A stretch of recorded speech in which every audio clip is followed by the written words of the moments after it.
आई रे होली आई रे होली आई रे। हैप्पी होली दोस्तों आज की टॉपिक होली से संबंधित है। होली के इस पावन अवसर पर हम आपको होली से जुड़ी हुई लघु कथाएं सुनाएंगे। तो चलिए शुरू करते हैं। होली आई रे होली आई रे होली आई रे होली आई रे। नमस्कार, जय हिंद। अभिनंदन है आपका कहानी घर में। मैं आपका दोस्त लालजी प्रसाद। उम्मीद करता हूँ आप स्वस्थ होंगे, कहानी घर की हर प्रस्तुति को पसंद करते होंगे। कहानी घर साहित्य, कला, संस्कृति, पर्यावरण, स्वास्थ्य और समाज से जुड़े तथ्यों को प्रस्तुत करता है। कहानी घर के हर नए प्रस्तुति से जुड़े रहने के लिए आप इसे सब्सक्राइब कर लीजिए और हाँ, अपना मधुर प्यार देते रहिए। 3 लघु कथा है। पहला लघु कथा है होली है। अशोक वाधवानी जी लिखे हैं। आत्माराम मित्रों के साथ होली खेलने के लिए सुबह सुबह सफ़ेद सलवार कुर्ता और पैजामा पहनकर घर से निकले। चौराहे पर देखा ढेर सारे बच्चे पिचकारी से एक दूसरे को रंग रहे थे। उन्हें वहां से गुजरते देखकर वे सारे बच्चे ठिठक गए। एक बच्चे ने सब बच्चों से कहा, अंकल को आगे जाने दो, गलती से उन्हें रंग लग गया तो वो हमारा बुरा हाल कर देंगे। आत्माराम ने जिज्ञासावश एक बच्चे से इसका कारण पूछा तो उसने बताया, थोड़ी देर पहले एक बुजुर्ग दादाजी पर गलती से रंग पड़ गया था। वे बहुत गुस्सा हो गए, हमको मारने के लिए पत्थर तक उठा लिया उन्होंने। हम सब डरकर भाग गए। यह सुनकर उन्होंने कहा, मैं दोस्तों के साथ रंग खेलने जा रहा था, लेकिन अब शुरुआत तुम बच्चों से ही करूँगा। उनकी बातें सुनकर सारे बच्चे खुशी से झूम उठे। बच्चों ने होली है कहकर आत्माराम को सर से पांव तक रंगों से नहला दिया। आत्माराम भी बच्चा बनकर उनकी खुशी में शामिल होकर नाचने गाने लगे। वहाँ से गुजरने वाले लोग एक बड़े और बच्चों का एक साथ हुल्लड़बाजी करते देखकर रुकते और इस मनोहारी दृश्य का आनंद लेते, फिर मुस्कुराते हुए आगे बढ़ जाते। दूसरी लघु कथा है गाल गुलाल। डॉक्टर निरुपमा नागर जी लिखी हैं। शुभ्रा ने बड़े उत्साह के साथ माँ को आवाज़ लगाते हुए घर में प्रवेश किया। माँ, अब होली को 8 ही दिन बचे हैं, आंगन वाली टंकी साफ करवा दो ना। आज हम सब ने मिलकर होली को रंगारंग बनाने का प्लान कर लिया है।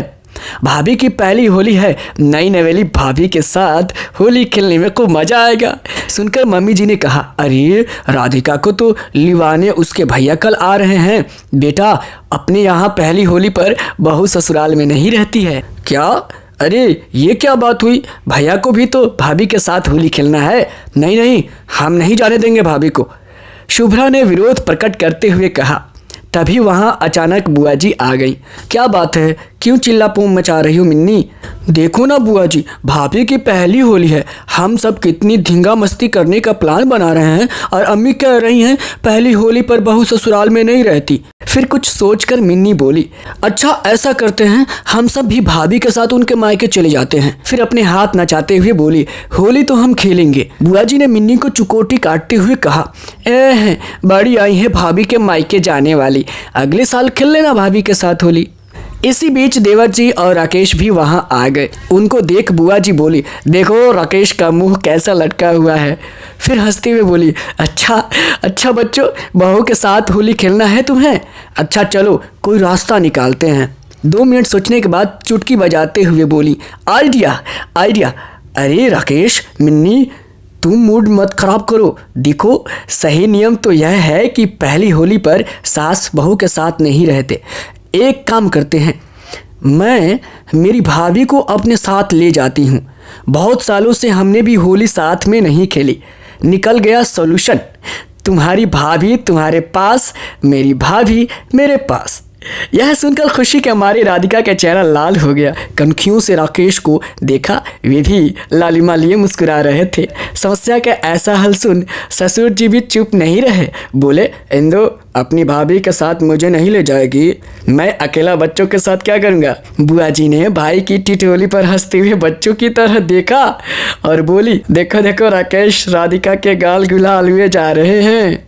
तीसरी लघु कथा रो उठी गुझिया। अवंती श्रीवास्तव। यकीन नहीं हो रहा है ना गुझिया के रोने की घटना को विस्तार से आइए जानते हैं। हुआ यूँ कि पिछले साल मुझे होली के त्यौहार से 4 दिन पहले एक मीटिंग के लिए दूसरे शहर जाना पड़ा और ऐन त्योहार के दिन एक दिन पहले ही मैं घर पहुंची। पतिदेव बड़े अरमान से बोले, शालू गुझिया की तैयारी कर लो, रात में प्रसाद में चढ़ानी होगी और पूजा भी करनी है। एक तो सफ़र की थकान, दूसरी मीटिंग के कामों ने बुरी तरह मुझे थका दिया था और कहाँ तो खाना बनाना भी भारी पड़ रहा था, कहाँ गुझिया बनाना। सुनते ही दर्द और बढ़ गया। मैंने टालते हुए कहा, अरे खोया लाना पड़ेगा, मैदा भी नहीं है, मेवा भी नहीं ला। अभी वाक्य खत्म भी नहीं हुआ था कि बीच में ही पतिदेव बोल पड़े, अरे यार चिंता मत करो मेरी अर्धांगिनी, मैं यूं ही मिस्टर बेस्ट प्लानर नहीं कहलाता, सब सामान ला चुका हूँ, तुम तो बस से बनाने की तैयारी करो।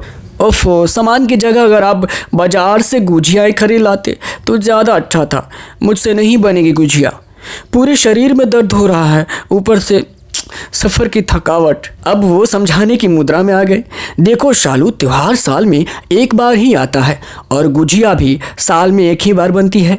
सभी मेहमानों को तुम्हारे हाथ की गुझिया बहुत पसंद है, उठो चलो तैयारी करते हैं।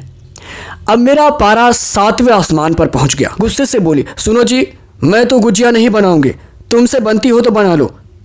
मैंने यह बात एक चुनौती की तरह कही, जिसे पतिदेव ने सहर्ष स्वीकार किया। ठीक है, मत बनाओ, मैं ही बना लूँगा, मगर शगुन तो घर की गुझिया से होगा। मैंने भी बचने के लिए चादर मुंह तक तानी और सोने का उपक्रम करने लगी। थोड़ी ही देर में किचन से तरह तरह की विचित्र आवाज़ें आने लगीं। दिल घबरा रहा था, पर मैं बिस्तर पर डटी रही। कभी लगता मानो आसमान से सितारे टूट टूट कर बिखर रहे हैं, तो कभी ऐसा लगता जैसे कि बहुत देर बाद जब मोबाइल डाटा ऑन करो तो जिस तरह से नोटिफिकेशन की आवाज़ टन टन टन टन करती आती है, बस ऐसे ही आवाज़ें मेरे कानों में पहुंच रही थी। थोड़ी देर बाद इन आवाज़ों ने मुझे बहुत विचलित कर दिया। सोचा देखूं क्या हो रहा है किचन में।